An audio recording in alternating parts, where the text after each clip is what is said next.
Assalamualaikum warahmatullahi wabarakatuh. Perkenalkan, saya Nuni Sulistyo, mahasiswi Profesi Kebidanan Stikes Bakti Pertiwi Indonesia.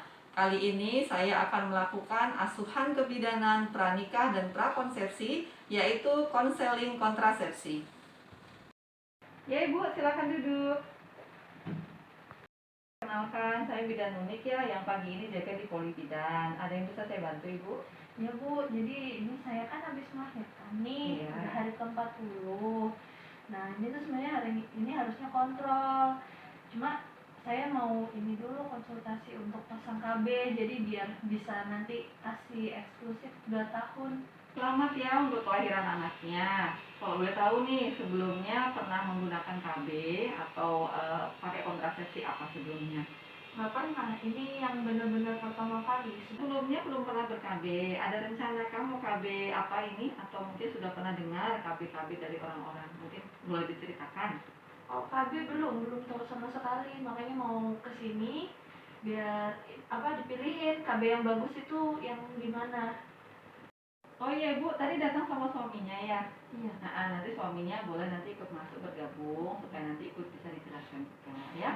Nah nanti Bu Etri, nanti saya akan jelaskan ya semua macam-macam alat kontrasepsi itu apa, terus efek sampingnya lebih cocok ke ibu itu yang mana. Tapi sebelum itu mungkin saya harus melakukan pemeriksaan. Jadi ada pemeriksaan fisik ya, nanti pemeriksaannya dari atas kepala sampai ujung kaki. Kita harus periksa, mana tahu nanti ada kondisi kesehatan yang tidak boleh menggunakan alat kontrasepsi tertentu. Dan mungkin nanti sambil ditanya-tanya juga ya. Jadi namanya pemeriksaan fisik sama riwayat kesehatan, Bu ya.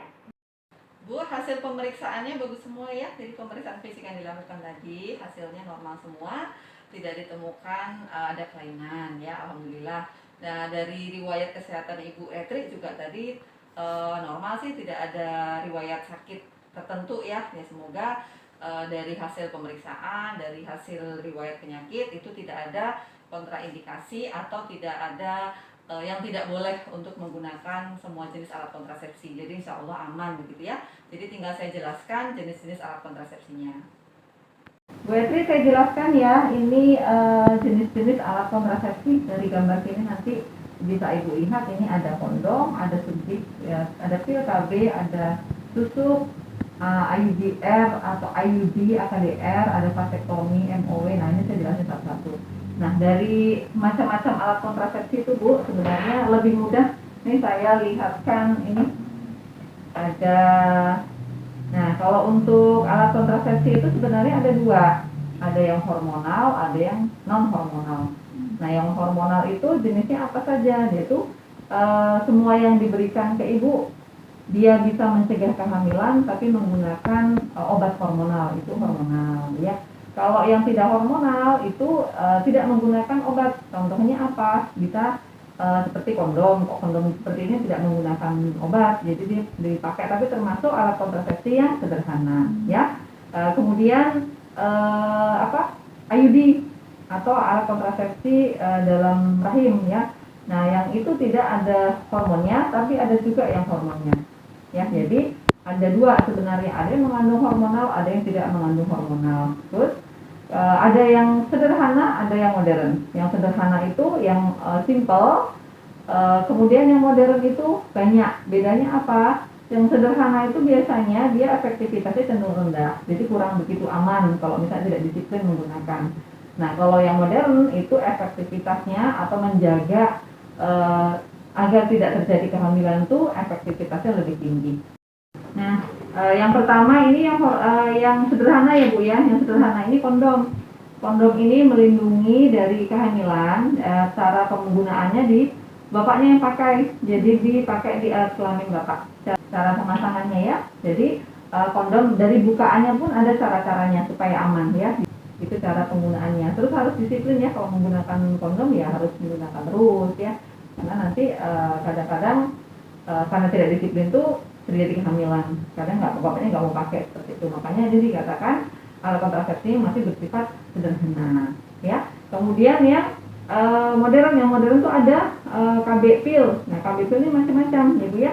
Ada pil yang untuk ibu menyusui, ada pil yang tidak untuk menyusui. Nah, yang untuk menyusui dan yang tidak menyusui ini beda cara minumnya karena beda kandungan hormonnya.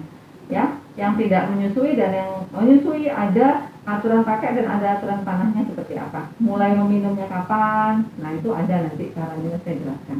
Keuntungannya apa? Kalau keuntungannya ini itu sebenarnya dia tidak harus menggunakan alat suntik dan seperti itu, tetapi ibu harus disiplin untuk minumnya. Kalau misalnya pelupa tidak disarankan ya, karena nanti kalau lupa 1 hari saja, apalagi 2 hari, itu tidak bisa memberi keamanan. Itu untuk pil KB. Jadi bisa dipakai untuk ibu yang menyusui, ada juga yang tidak menyusui.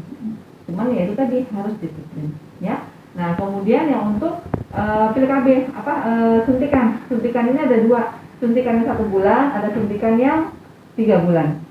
Ya, untuk yang 1 bulan ini diperuntukkan untuk ibu yang tidak menyusui, karena dia mengandung hormon, dia bisa mengurangi produksi ASI. Nah, kalau untuk yang menyusui bagaimana? Ibu menyusui kan? Nah, kalau yang menyusui itu disarankan menggunakan yang 3 bulan, karena dia tidak mempengaruhi produksi ASI.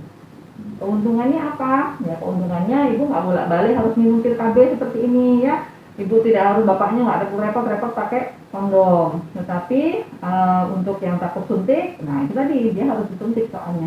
Dan nanti datangnya nanti ada penjadwalannya. Ibunya harus datang kapan, nanti harus balik kapan, tidak boleh terlambat juga sesuai dengan waktu kontrol. Ya. Nah, kemudian yang jangka panjang. Nah, jangka panjang itu ada alat kontrasepsinya spiral, kalau orang dulu bilang. Kalau zaman sekarang sih IUD ya, jadi alat kontrasepsi yang ditanam dalam rahim. Pemasangannya bagaimana? Nah, nanti saya jelaskan cara pemasangannya. Apa sih keunggulannya? Keunggulannya untuk alat kontrasepsi yang IUD ini, ibu bisa aman menggunakannya walaupun menyusui ataupun tidak. Jangka waktu untuk memberi mencegah kehamilannya pun cukup lama, selama 5 tahun. Jadi ibunya nggak usah bolak-balik kontrol suntik, bolak-balik minum pil, bapaknya harus pakai kondom. Cukup sekali pemasangan itu bisa melindungi paling tidak 5 tahun, baru nanti direkomendasikan untuk ganti ya. Kemudian untuk berikutnya alat kontrasepsinya apa, yaitu kalau di gambar tadi sudah dijelaskan, itu ada steril. Steril itu ada 2, steril si ibu, ada steril bapak. Kalau steril ibu itu saluran untuk sel telurnya itu dipotong atau diikat. Itu mencegah supaya tidak bertemu sel telur dan sperma, tidak terjadi pembuahan ya. Kalau untuk bapaknya itu diikat atau dipotong di saluran spermanya. Bu Etri, dari yang semua saya jelaskan macam-macam alat kontrasepsi tadi, mungkin sudah ada gambaran atau bayangan kira-kira ada pilihan yang mana sih alat kontrasepsinya? Jadi saya mau pakai IUD aja sih, Bu.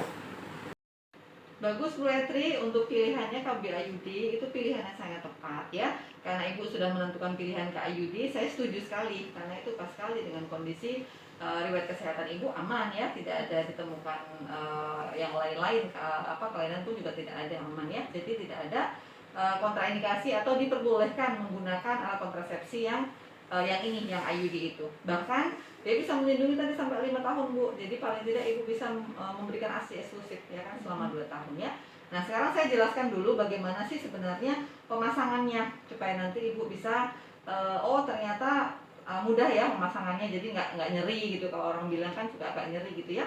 Nah, IUD itu kan seperti ini Bu, yang ini ya, jadi seperti T bentuknya. Ini ada tembaganya, kemudian ada benangnya untuk mengecek.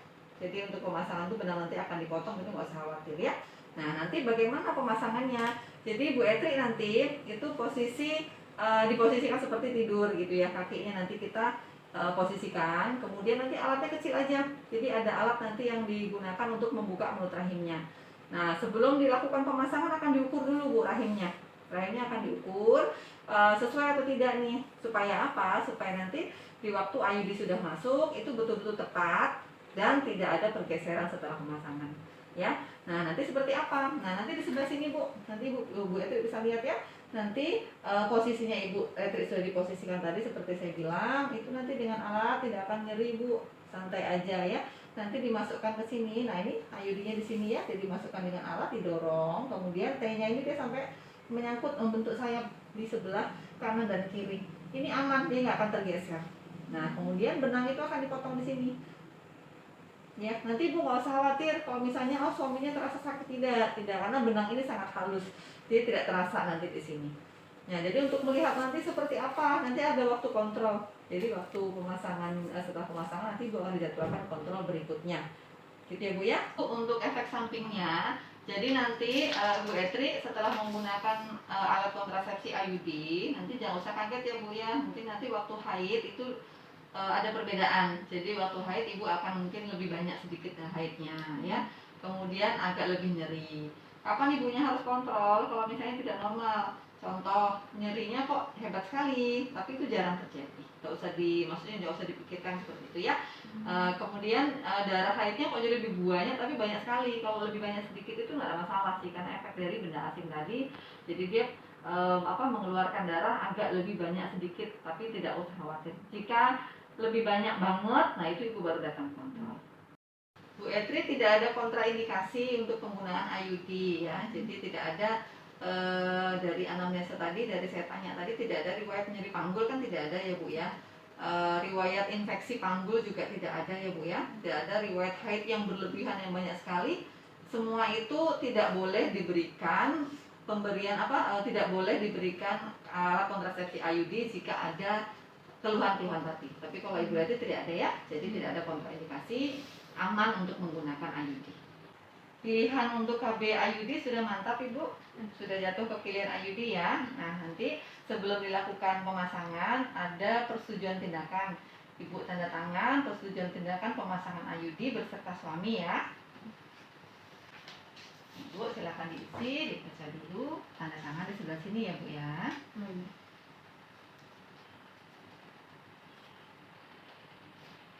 Ya, baik, terima kasih. Alhamdulillah pemasangan kontrasepsi IUD-nya lancar. Jangan lupa tadi sesuai dengan pesan saya dan sudah dijelaskan apa yang harus tanda-tanda apa yang jika muncul ibu harus terkontrol, dan kalau tidak ada tanda yang lain-lain, alhamdulillah nanti normal ibu ya. Jadi 7 hari, hari ke-7 setelah pemasangan nanti ibu silahkan kontrol kembali. Ada yang ditanyakan ibu?